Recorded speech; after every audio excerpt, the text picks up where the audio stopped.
جو طيب ولا؟ طيب طيب، أنا كويس. تعبان شوي. انت تعبت شوية؟ شوي في حديث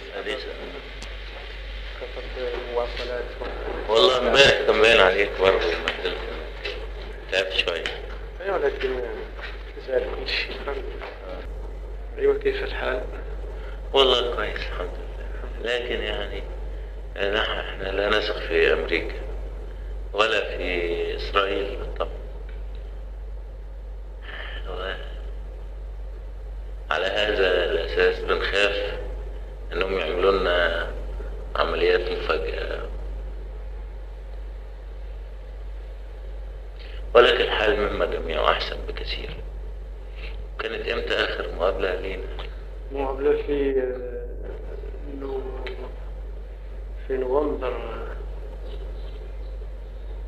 68 أيام، بس سنتين تقريبا. كنت وقتها يمكن انا تعبان. ايه، كنت تعبان. كان تعبان. ايوه، هذيك احسن. مرات الحمد لله. احسن بكثير. لكن الحياة متعبة جدا، عمل متعب. طبعا حمل ثقيل.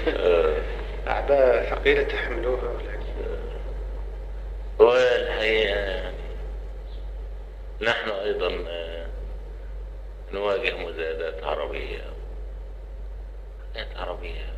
الحقيقة بتكون حتى تسبب لنا أمراض نفسية أكثر من